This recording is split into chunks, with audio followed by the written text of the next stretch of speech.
환영합니다. 우리 이곳에 잘 오셨습니다. 옆에 있는 분들하고 인사 나눠 보시겠습니다. 지금까지 함께하는 모든 것이 은혜입니다. 지금까지 함께하는 모든 것이 은혜입니다. 원래는 다른 거 인사하려고 그랬다가 갑자기 찬양이 너무 좋아서 한 번 더 인사하겠습니다. 자세히 보니 예쁩니다. 자세히 보니 예쁩니다. 네, 자세히 보셔야 됩니다. 자세히, 여러분 자세히 보시면 예뻐요. 여러분들 하나님 안에서 바라보는 관점이죠. 그게 이렇게 예쁘게 바라보시는 하나님 아버지의 손길 속에 늘 기쁨으로 감사함으로 세워지는 우리 모두가 되기를 간절히 소원합니다. 여러분 혹시 어른이 된다는 것이 어떤 의미일까요? 여러분 어른이 된다는 것이라는 아주 짧은 시가 있더라고요, 인터넷에. 그래서 여러분 그것 좀 읽어드리려고 합니다. 어른은 어른이다. 돈에 얼고 사랑에 얼고 관계에 얼고 그래서 어른이 될수록 차가워진다. 생각해 보니까 맞는 것 같아요. 여러분 질문 하나 드리려고 합니다. 여러분 혹시 어른이 되는 것을 배워보신 적이 있으십니까? 어른은 있잖아, 이렇게 삶을 살아야 돼. 얘기 들어보신 적 있으세요? 들어본 적도 없는데 왜 안 가르치세요? 우리 자녀들한테. 어른이 된다는 것을 가르쳐야 됩니다. 여러분 어른이라는 게 참 어렵고 피곤한 자리 아닙니까? 되게 힘들어요. 여러분 어른이 된다는 그 자체가 힘든 것입니다. 나이에 따라서 당연히 자연스럽게 어른이 됐지만 정작 어른이 아닌 분들도 있을 수가 있어요. 어른이 되는 것이 뭔지를 몰라서 말입니다. 여러분 그러다 보니 여러분 우리들 중에서요, 정작 어른에 대한 그 예의와 자격에 대해서 배운 적이 없으니까 어떻게 될까요? 자기가 원하는 대로 말을 하고 자기가 원하는 대로 행동을 합니다. 요즘 아이들 표현대로 말하면 그런 분들을 뭐라고 그래요? 두자한데 그거를 꼰대라고 그럽니다. 참 여러분 이 꼰대요, 옛날에 과거에는요 학교 학생들이요 선생님을 은밀히 부르는 은어 같은 거였어요. 좀 좋지 않은 그런 단어였죠. 자 그런데 여러분 어때요?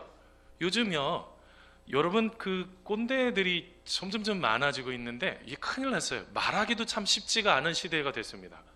여러분 왼쪽에 맨 밑에 보세요. 젊은 꼰대 주의보. 이게 20, 30대 아이들이거든요. 저는 몰랐는데 점꼰이래요. 이 젊은 꼰대들이 있대요. 직장에서 가서 말하는 거죠. 내 때는 말이야, 옛날에는. 이렇게 해서 계속 얘기를 하는 젊은 꼰대.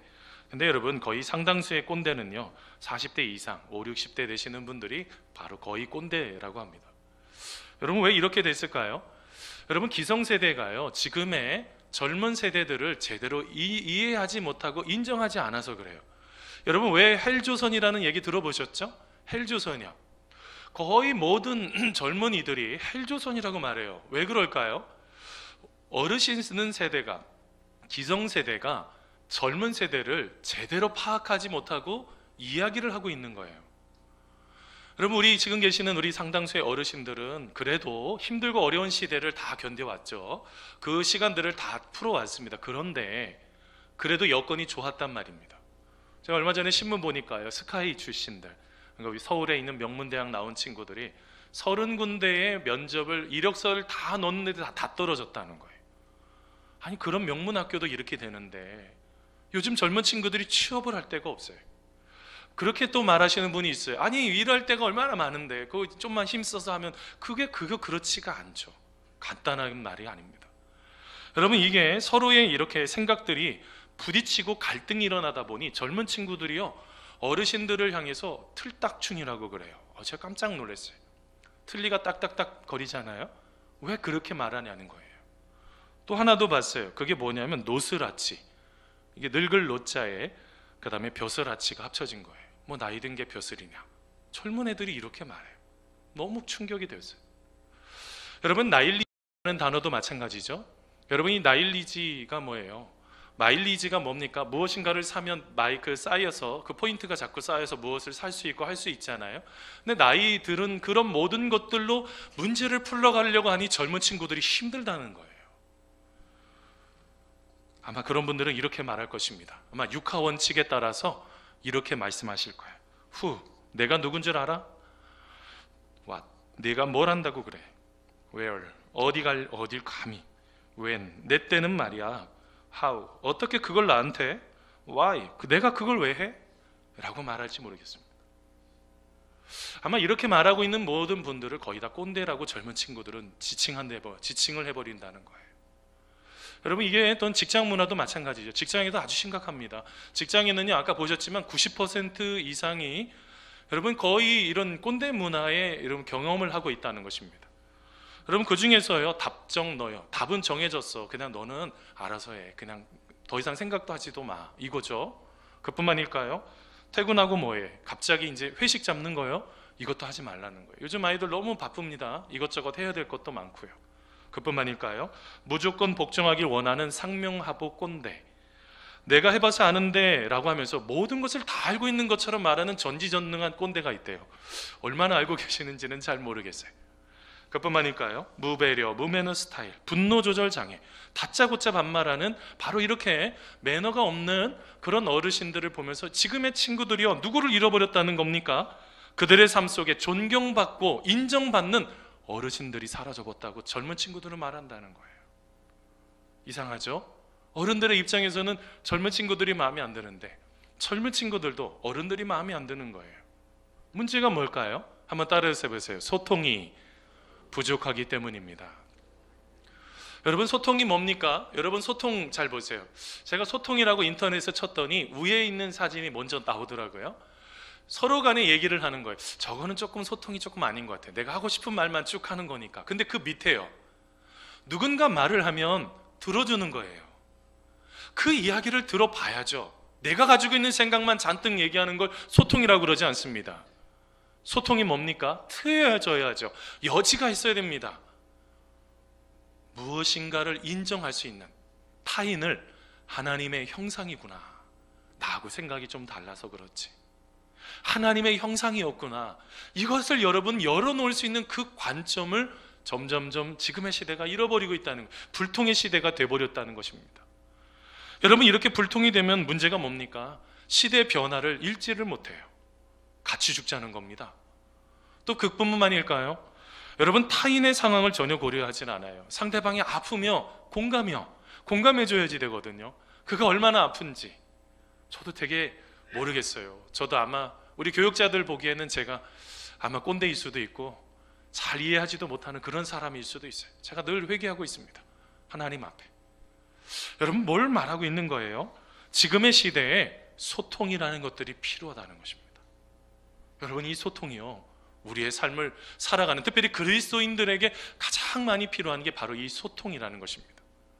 여러분, 오늘 말씀을 좀 보려고 합니다. 이제는요, 본문으로 들어가서요, 오늘 말씀에 보면 마리아와 천사하고 같이 이야기하는 이야기가, 대화의 내용이 나옵니다.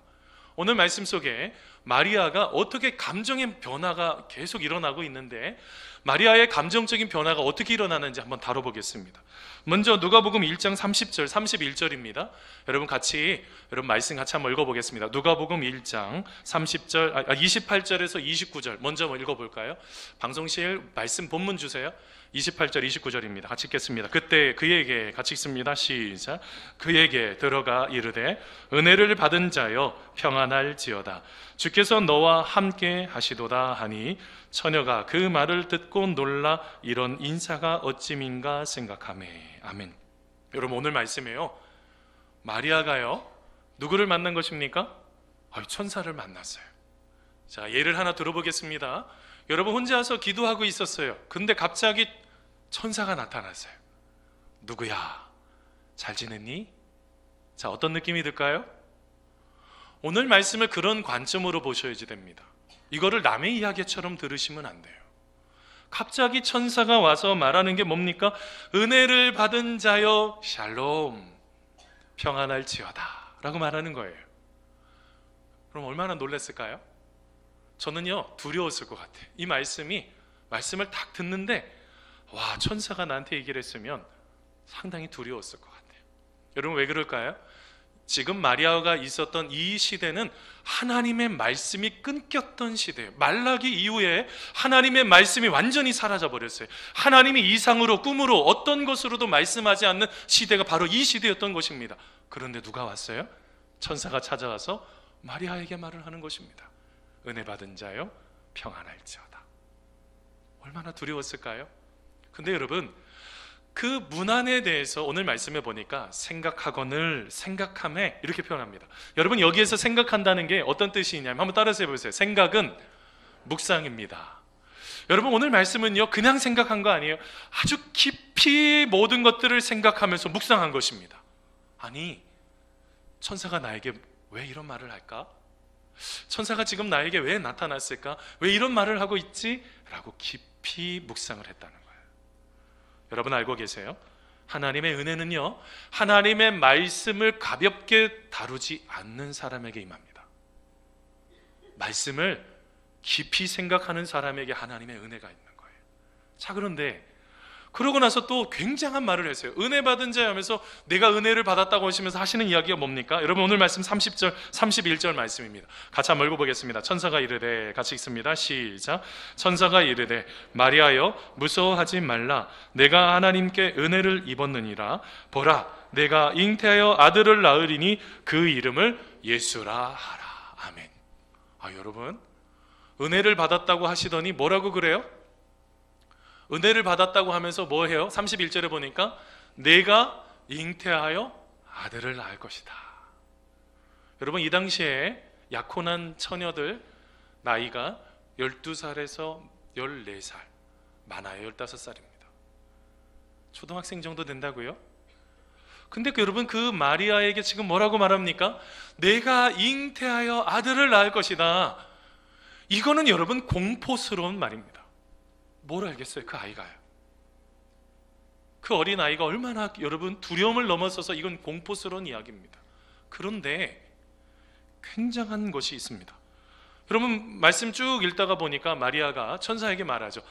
저는요 제가 남자가 없어요. 어떻게 그렇게 일이 제가 아직 결혼해서 아직 아이 안 낳았어요. 지금 약혼 단계예요. 지금 서로 간에 정혼한 단계지 제가 아직 결혼해서 애 아직 안 낳았어요. 이게 어떻게 이런 일이 일어날 수 있어요? 이렇게 말했을 때 여러분, 천사가 뭐라고 말합니까? 성령이 내게 임하시고 지극한 이의 능력이 너희에게 임할 것이다 라고 말합니다. 여러분, 이거를 여러분들이 지금 듣고 있다라고 생각을 한번 해보셔야지 돼요. 쉽게 아멘 하실 수 있으십니까? 여러분, 이게 굉장한 말입니다. 여러분, 굉장한 그 어려움들, 그러면서 도대체 이성적으로도 이해도 안 되고 이거는 뭐 도대체 풀 수 있는 방법이 없는 거예요. 근데 여러분, 뭐라고 그래요? 성령님께서 하시는 일이다, 성령의 역사가 나타날 것이다 라는 그 말을 하시고 끝나버리지 않았어요. 또 하나의 예를 듭니다. 너의 친척 중에서 엘리사벳이 있지? 아이를 갖지 못했던 사람이야. 근데 아이를 갖게 됐어. 그 말을 설명합니다. 여러분, 누가복음 1장 36절입니다. 같이 한번 읽어보겠습니다. 보라, 같이 읽습니다. 시작. 보라, 내 친족 엘리사벳도 늙어서 아들을 배웠느니라. 본래 임신하지 못한다고 알려진 이가 이미 6달이 되었나니. 아멘. 뭐라는 것입니까? 전적인 성령의 역사라는 거예요. 내 힘으로 아이를 가질 수 없는 엘리사벳이 아이를 가질 수 있었던 건 전적으로 성령님의 역사하심이라는 것입니다. 여러분, 이 일을 이야기를 하면서 한 가지를 더 붙였어요. 37절 말씀인데요, 같이 한번 읽어보겠습니다. 대저, 같이 읽습니다. 시작. 대저 하나님의 모든 말씀은 능하지 못하심이 없느니라. 아멘. 사랑하는 성도 여러분, 하나님은 안 되는 일, 못하는 일이 없는 줄 믿습니다. 불가능한 일이 없어요. 이거는 믿어야지 되는 거예요. 우리는 자꾸 내가 가지고 있는 생각 속에 하나님을 파묻어 버려요. 그러면서 내가 안 되니 하나님도 안 된다. 어떻게 성경 말씀 속에 그렇게 적혀져 있습니까? 그게 성령의 역사입니까? 아니, 사람의 역사예요. 성령의 역사하시면 그렇게 할 수가 없어요. 그러고 난 이후에 마리아가요, 그거를 믿음으로 수용하기 시작했어요. 하나님의 말씀에 순종합니다. 여러분, 1장 38절 말씀 같이 한번 읽어보겠습니다. 마리아가 이르되, 시작. 마리아가 이르되 주의 여정이오니 말씀대로 내게 이루어지이다 하며 천사가 떠나가니라. 아멘. 여러분, 마리아의 고백 잘 보세요. 주의 뭐래요? 여종이오니. 여종이 뭡니까? 나의 주인이 따로 있다는 거예요. 나의 하나님이, 나의 아버지, 나의 하나님 아버지께서 나의 주인이시고 나는 뭐라고요? 종이라는 거예요. 여러분, 굉장하지 않습니까? 자신의 정체성을 정확하게 고백해요. 근데 그걸로 끝나지 않았어요. 말씀대로 내게 이루어지이다. 뭐 하는 것입니까? 하나님의 말씀들을 그대로 순종하는 거예요. 이것저것 제하지 않았습니다. 이거는 되고 이거는 안 되고 그게 아닙니다. 하나님의 말씀에 대한 그 말씀 그대로를 받아들이고 있는 것입니다. 믿음으로 그것을 수용한 것이죠. 근데 여러분, 제가 왜 이렇게 말씀을 하나씩 다 풀었을까요? 저는 여기에서요, 하나님의 소통의 방식을 보았기 때문에 그래요. 여러분, 놀랍지 않습니까? 그냥 하나님께서 천사를 통해서 강권적으로 그냥 얘기할 수 있어요. 너 있잖아, 이제 처녀지만 아이 그냥 가질 거야, 아이 낳을 거니까 나중에 그거 잘 알고 있어, 이렇게 그냥 강권적으로 말해도 돼요. 근데 여러분, 이상하지 않습니까? 오늘 말씀에 대화를 나누고 있다고요. 소통을 지금 하고 있는 것입니다. 어떤 소통을 하고 있어요? 마리아가 너무너무 두려워하니까, 아니 두려워하지 마, 내가 나타나서 놀랐지. 그리고 막 공포스러운 이야기를 하고 막 그러니까 막 힘들어하니까 우리 천사가 또 뭐라고, 걱정하지 마, 이거 하나님의 놀라우신 능력이 있는 거야. 그리고 또 뭐라고까지 말해요. 이거 하나님의 말씀대로 이루어질 거야. 뭐 하고 있습니까? 끝까지 소통하고 있는 거예요. 이것은 우리가 가지고 있어야 되는 자세라는 거예요. 제가 얼마 전에 신문 보다가요, 그리스도인들만큼 불통하는 그리스도인도 없다라는 그 글을 보고 너무 충격을 받았어요. 왜 그럴까?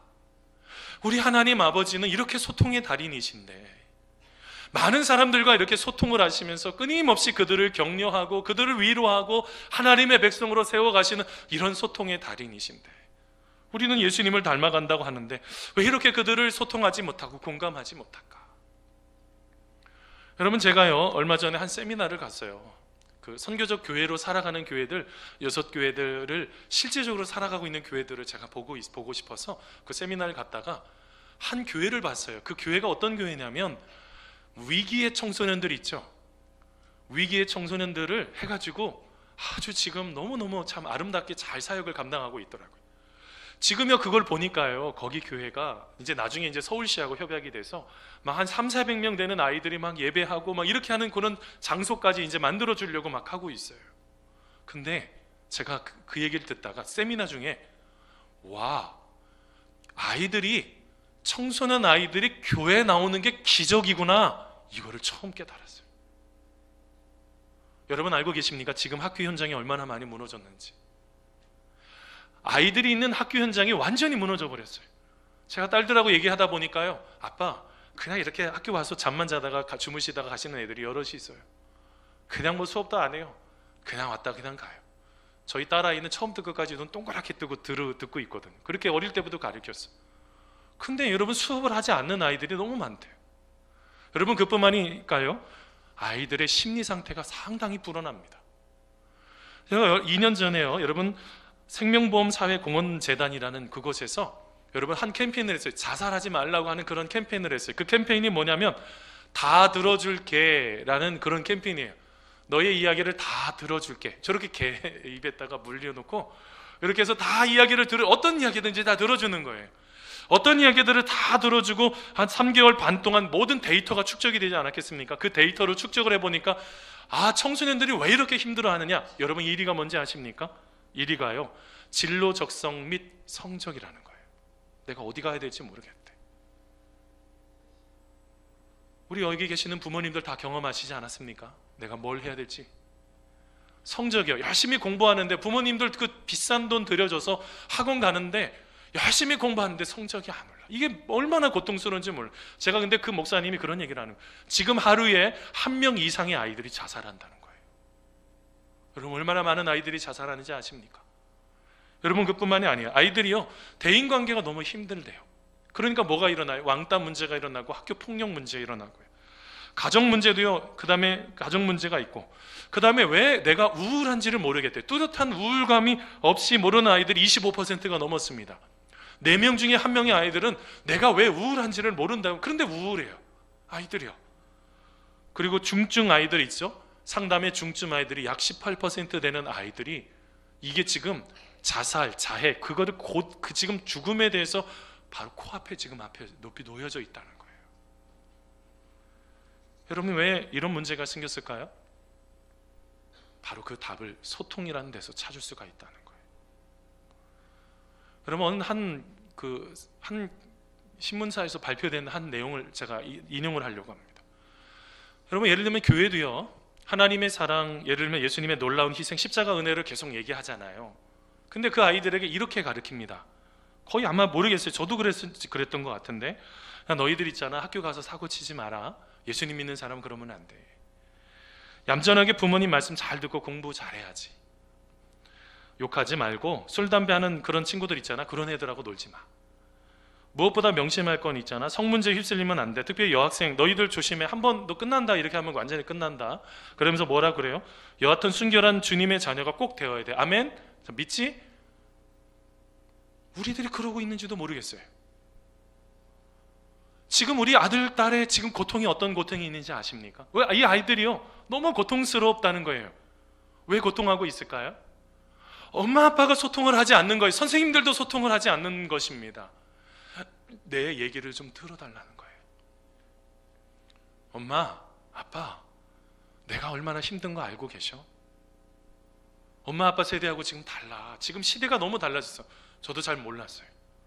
제가 그 세미나 통해서 요즘의 청소년들, 지금 아이들이, 교회 학교 아이들을 다시, 다음 세대들을 다시 생각을 하게 되었어요. 여러분 왜 그럴까요? 여러분 지금 요즘 아이들이요, 그 기독교 재단에서도 한 설문을 했는데요, 아이들을 가지고 혹시 너희들 혹시 가장 하기 싫은 게 뭐냐 이렇게 질문했더니 없대요. 보통 없는 아이들이 있죠. 착한 아이들. 근데 그런 아이들 말고 상당수의 아이들이 공과 공부가 하기 싫대요. 그 성경 공부, 그렇지 않아도 얼마 되지도 않는데 막 어떨 때는 5분, 10분, 막 15분밖에 되지 않는 그 공과 공부, 그럼 뭐 하고 싶니? 라고 질문했더니 이렇게 대답합니다. 맛있는 거 함께 먹었으면 좋겠대. 그냥 맛있는 거 함께 먹으면 뭐가 돼요? 얘기가 되잖아요. 대화를 하고 과자를 좀 사주라는 거예요. 아이들한테. 한 번도 안 사주는 부모들이 계실지 모르겠어요. 저는 와, 교회 학교에 그렇게 한번 해주셨으면 좋겠어요.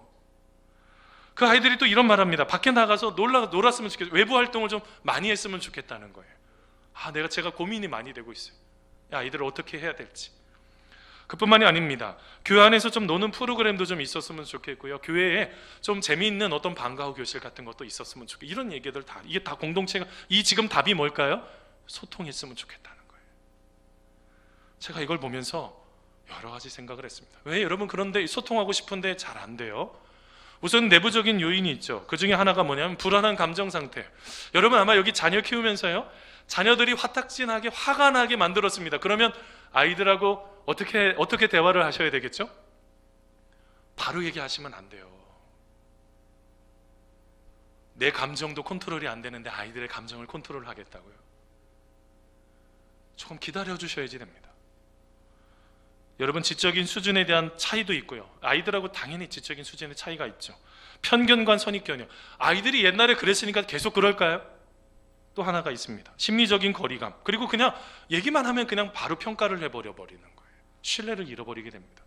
외부적인 요인도 있습니다. 뭐 시끄럽거나 아니면 온도나 습도, 조명이나 비위생적인 환경, 이런 것도 있는데, 제가 이걸 쭉 보다가 그런 생각을 했어요.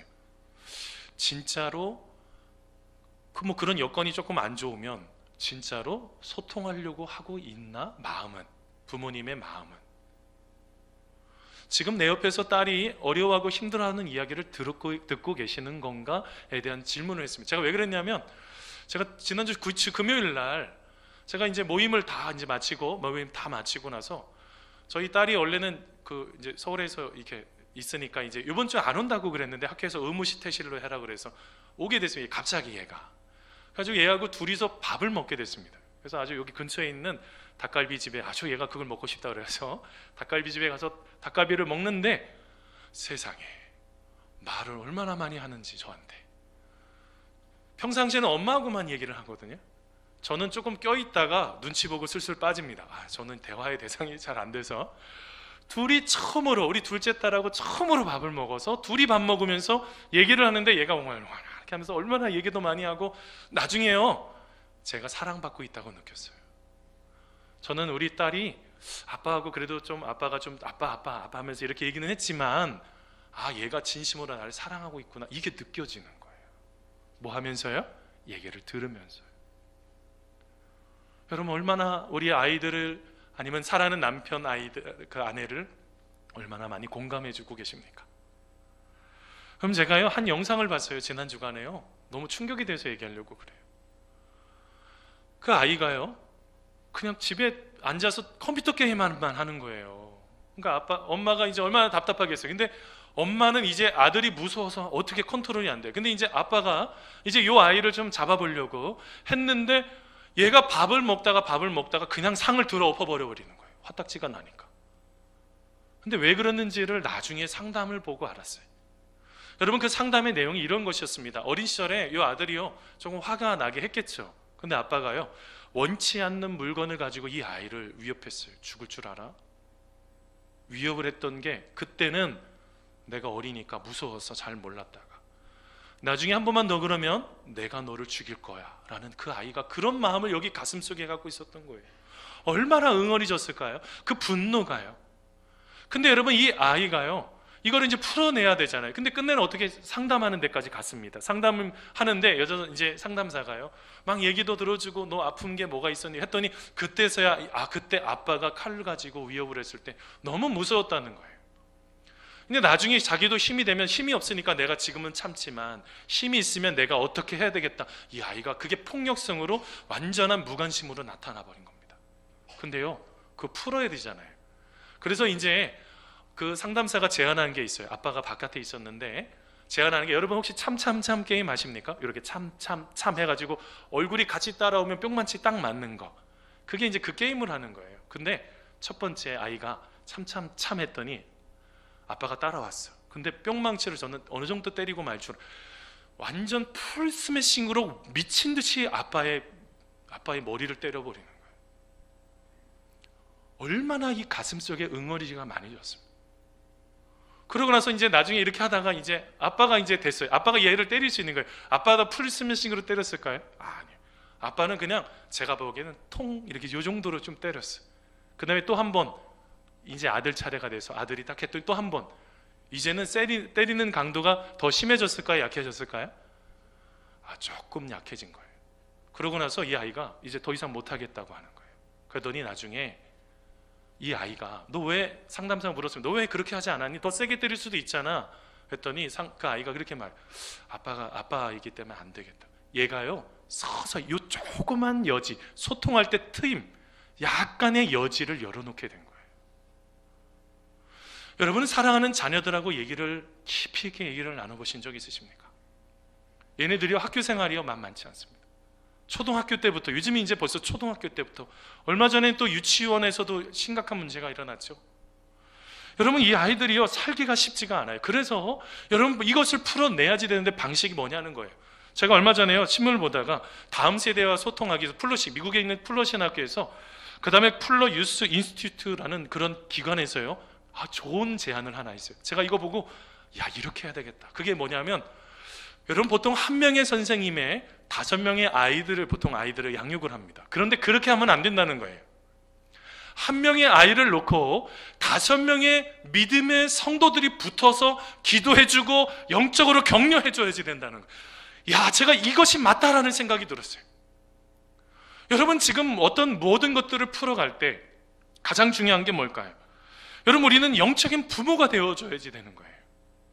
이 아이들이 하나님 안에서 든든하게 설 수 있도록, 믿음 안에 반듯하게 설 수 있도록 옆에서 격려하고, 그렇게 하게 될 때 고등학교 한 명을 위해서, 아이 한 명을 위해서 5명의 영적인 부모들이 깨어서 기도하고 그들을 격려하게 된다면 그들이 영적으로 다시 세워지게 된다는 거예요.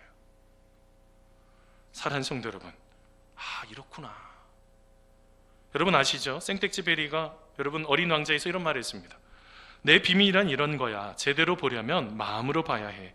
가장 중요한 것은 눈으로 보이지 않아. 우리는 자꾸 눈으로 보려고 합니다. 눈으로 보이면 다 보일까요? 그 내면을 어떻게 봅니까? 이건 내 생각으로도 절대로 판단할 수 없어요. 예전에 보니까, 우리 딸들 보니까 그 힘들고 어려운 것들, 우리 얼마 전에 웃으면서 했거든요. 근데 몰랐어요. 그래도 얘는 웃어 넘기면서 얘기를 하더라고요. 그렇다고 우리 애가 무슨 사고 치는 거 하나도 없잖아요. 얼마나 예쁘게 착하게 잘 자라요. 그런데도 몰랐어요, 그렇게 힘들어하는지를. 여러분, 뭘 말하고 있는 것입니까? 여러분, 내 마음만 갖고는 안 된다는 거예요. 내 생각만 갖고는 이제 안 된다는 것입니다. 뭐가 필요해요? 들어봐야죠. 근데 여러분, 내 힘으로 열심히 하려고 했더니 하다 열심히 노력했지만 안 되잖아요. 그럼 어떻게 되는 것입니까? 하나님 아버지 앞에 우리의 마음을 쏟아서 하나님 아버지가 생각하는 그 마음을 헤아려 보셔야 된다는 거예요. 여러분 성경 말씀에 보면요, 여러분 하나님의 관심이 어디 있는지를 잘 보셔야지 돼요. 바리새인들일까요? 사두개인들일까요? 그 당시에 여러분 종교적으로 잘 살고 있었던 사람들입니다. 하나님의 관심은 그들에게 많이 향하지는 않았던 것 같아요. 아예 없었던 것은 아니지만 그들에게는 너무 많은 그런 사랑을 주시진 않았던 것 같아요. 누구에게로 향했을까요? 우리들이 지금 쉽게 지적하는 죄인들, 세리들, 창기들, 그들을 향해서 예수님의 사랑은 흘러가기 시작했어요. 여러분 왜 그랬을까요? 말씀을 깊이 묵상하는데요, 그런 생각이 드는 거예요. 아, 예수님은 그들과 함께 귀로 그냥 듣고 끝난 게 아니라 가슴과 가슴으로 만나고 계셨구나. 그들의 아픔을 이해하고 있는 거예요. 그들의 아픔을 가엽게 여기기 시작했다는 거예요. 여러분 불쌍하지 않습니까? 요즘 자녀들이요, 무엇인가가 되어야지만이 되는 것이 아니라 이 아이들이 있는 것 자체만으로도 고마워야 되는 시대가 지금의 시대가 돼버렸어요. 저는 이거를 쭉 한번 보면서 내 고통이 누군가에게 연결되어 있다는 이 확인만 가질 수 있다면 모든 관계는 풀어지기 시작을 합니다. 여러분 그러다가요, 여러분 오늘 이제 말씀 맺히고 이제 내려가다가 갑자기 누가복음 10장 말씀이 생각이 나는 거예요. 누가 나의 이웃입니까? 누가 이웃입니까? 라는 질문에 그 말씀이 갑자기 떠올라서 말씀을 막 찾아서 읽었어요. 여러분 그 말씀을 보니까 누가복음 10장에 바로 그 비유를 가지고, 여러분 거기에 보면 비유가 나옵니다. 어떤 사람이 어떻게 됩니까? 강도를 만나서 죽을 뻔했죠. 그때 제사장이 지나갑니다. 모른 척하고 지나갑니다. 깜빡 깜빡하면 나도 죽을 수 있다고 생각을 했을지 모르겠습니다. 그 다음에 여러분 거기에 보면 또 종교 지도자도 또 한 명 지나갑니다. 바리새인도 지나갑니다. 근데 여러분 누가 마지막으로 지나갔어요? 사마리아인이요. 저 사람은 안 돼, 우리하고 상종할 수 없는 사람이야 라고 말했던 그 사마리아인이, 여러분 말씀 보니까 이런 말씀이 있어요. 그를 보고 불쌍히 여겨. 누가복음 10장 33절 34절 말씀입니다. 그를 보고 불쌍히 여겨. 이게 바로 공감이잖아요. 소통은 바로 여기에서 일어나는 것입니다. 여러분 그렇게 됐을 때 뭐 합니까? 자기 가지고 있는 기름도 붓고 포도주도 붓고 피가 더 흐르지 않도록 싸매어주고, 마지막에 여러분 어떻게 합니까? 주막에 데리고 가서 그 비용까지 다 되고 있는 이야기가 바로 거기에 나옵니다. 그러면서 질문합니다. 누가 이웃이냐? 바로 자비를 행하는 자니이다. 그랬을 때 예수님께서 그렇게 말씀하셔요. 너도 이와 같이 하라. 여러분 지금의 시대는요, 여러분 소통하는 사람들이 필요해요. 여러분 세상은요 자꾸 자기 자신만 바라보고 있잖아요. 그리스도인들도 지금 그래서 신문에 많은 사람들이 비방하고 있는지도 몰라요. 근데 여러분 우리가 이렇게 연말이 되어가는 이 시점에서 우리는 다시 우리 자신들을 되돌아봐야 될 줄 믿습니다. 이것이 진정으로 하나님께서 기뻐하시는 일인지를 다시 되돌아보고, 우리가 사람과 사람을 잇대어주는 바로 이 소통을 통해서 타인에게 뭐를 줄까요? 진정한 평화를 주시는 거예요. 여러분 알고 계세요? 오늘은 대림절 두 번째 주일, 평화의 주일입니다. 우리 주님은 우리를 소통하시기 위해서 인간이 되셨잖아요. 신이신데 인간처럼 되셔서 가장 낮고 낮아졌던 것처럼 우리들도 낮아짐을 통해 우리의 먼저 가족을 살리고 우리의 직장 동료들을 살리고 내가 만나는 세상의 모든 사람을 다 살려 그 있는 모든 모임이 하나님의 나라가 되기를 간절히 소원합니다. 여러분 그것이 바로 주님께서 이 땅에 오신 바로 목적이라는 거예요. 오늘 하루도 여러분 사람과 사람을 잇대는 여러분 바로 이 소통을 통해서 진정한 평화, 샬롬을 나눠주는 우리 모두가 되시기를 간절히 축원합니다.